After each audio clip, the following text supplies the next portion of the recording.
Welcome to Gardening with Calyx. I am Thelma, and we have returned to our favorite topic, Amaryllis.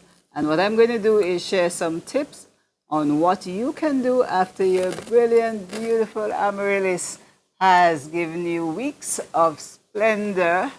But unfortunately, after a while, it too, like most things in life, has declined. And the first tip we share is that as the first bloom gets old and starts to shrivel, then bear in mind that you want the others to look as fabulous as possible.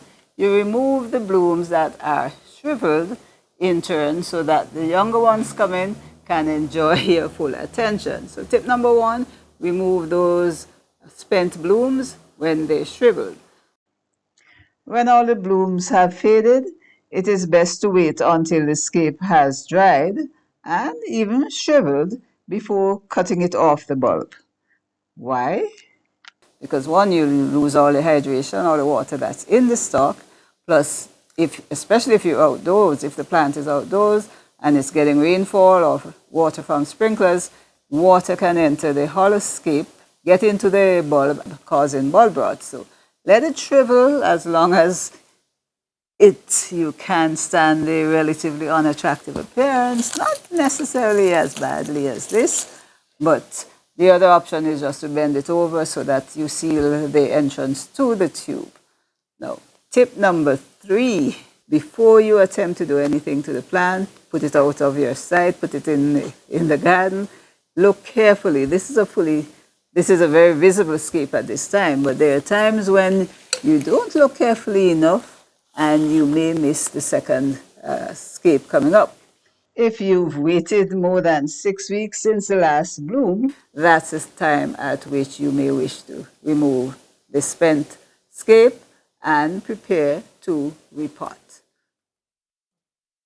Here are 2 plants of the same variety that have been sitting. I've been waiting for them patiently to send up another scape. About over 2 months now, nothing, so it's time to take a close look at them.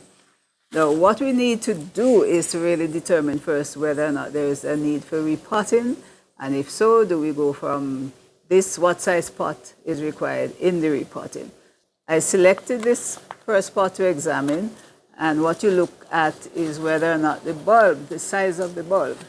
As a guidance, usually we look to leave about an inch or inch and a half space between the bulb and the edge of the pot. And here I see there is a close to 2 inches gap. So this is a small bulb, and I therefore would not expect it to have really totally taken up all of the soil in the pot. So I'll just test my hypothesis to see the extent to which there are roots wrapped around at the bottom. But look at this, there's quite a bit of loose soil still there.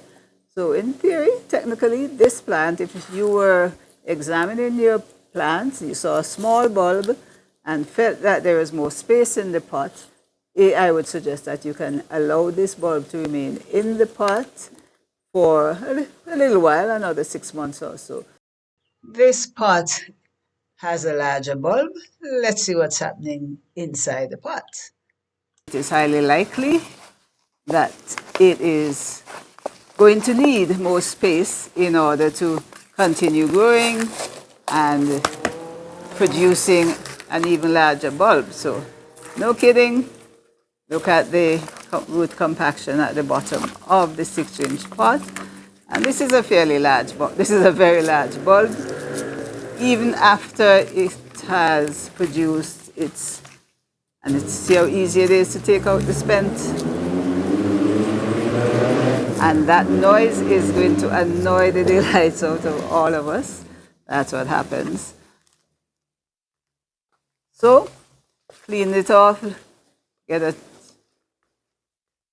loosen it a bit if it is very compacted. Just release some of the roots and be prepared to up-pot. So, from a 6-inch pot, we are going to up-pot, get a larger pot.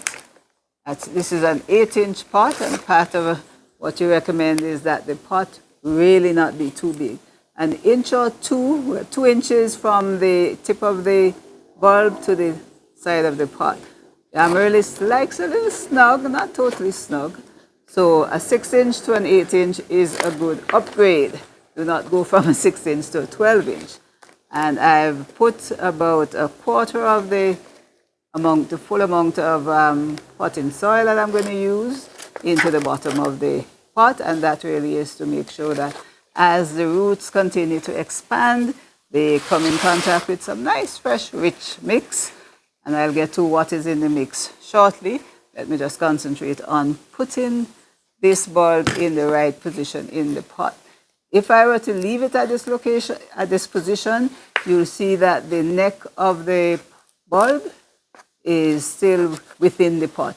We want our amaryllis to be sitting with about 20–25% of its shoulder exposed. If you bury it too deep, you will have soil and other critters getting into the very tightly wrapped scales of the amaryllis bulb. So you really want these areas to be above the soil level.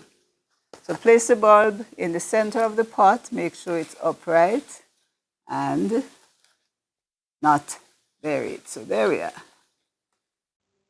In terms of the potting mix, make sure that what goes into the pot is free draining.